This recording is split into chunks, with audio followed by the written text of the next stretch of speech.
Dear student, अब volume 2 का exercise 73 के वर्ड का PDF फाइल टेलीग्राम पर दिया जा रहा है। इसे अच्छी तरह अभ्यास कर डिबेट लिखेंगे और कोशिश करें रेगुलर रहने की, नहीं तो गति कम होते देर न लगेगी। इसलिए मेरी बातों को ध्यान पूर्वक सुने, जो बताते हैं उस पर अमल करें।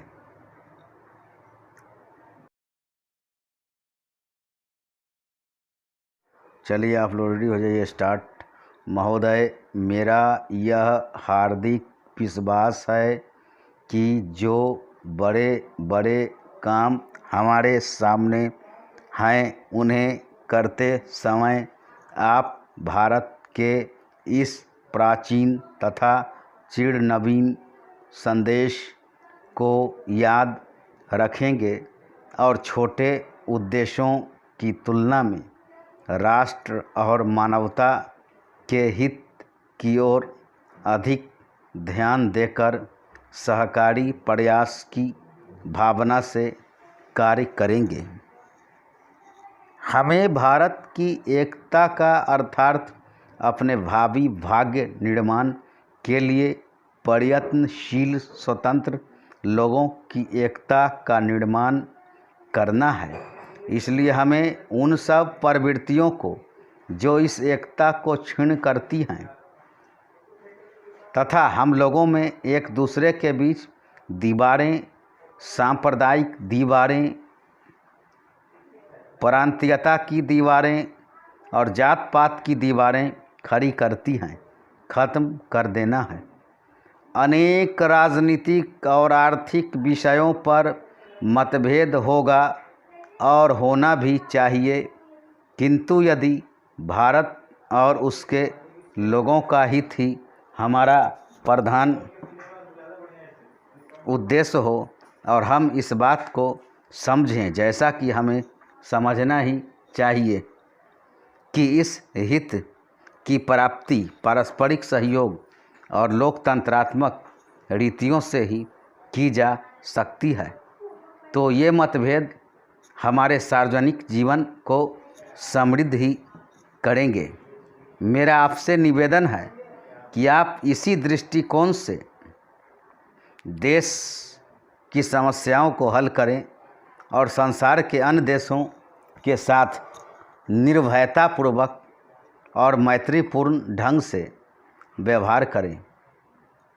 आज सारा संसार किसी आने वाली विपत्ति के भय से भयभीत है। किसी व्यक्ति अथवा किसी राष्ट्र का उत्कर्ष भय से नहीं होता।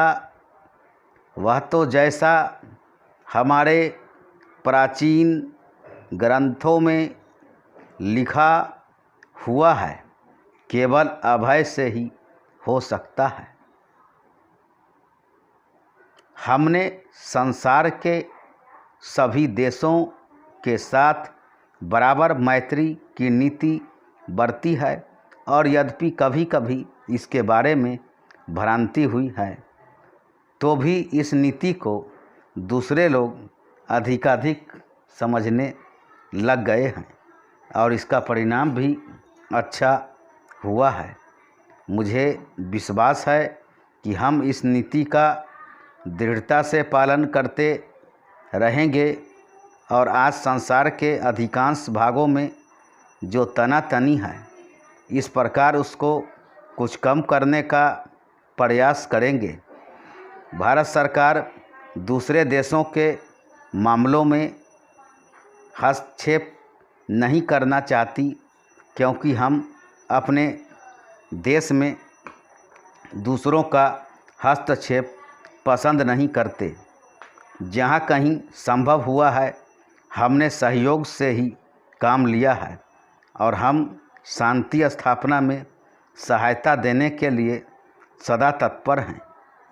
हम अपनी सहायता का भार किसी पर लादना नहीं चाहते, किंतु हम इस बात को समझते हैं कि आज के संसार में कोई भी देश बिल्कुल अलग होकर नहीं रह सकता और यह अनिवार्य भी है कि अंतर्राष्ट्रीय सहयोग बढ़ता रहे ताकि सुदूर भविष्य में मानव जाति की उन्नति के लिए संसार के सारे राष्ट्र महान सहकारी प्रयास में सम्मिलित हो जाएं।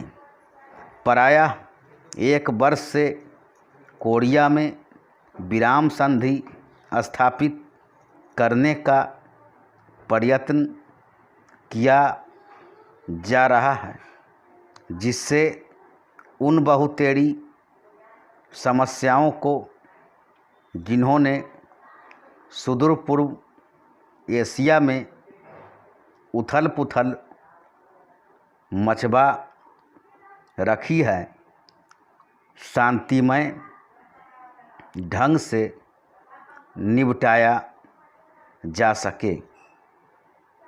मैंने कई बार यह आशा प्रकट की है कि ये प्रयत्न सफल होंगे। धन्यवाद।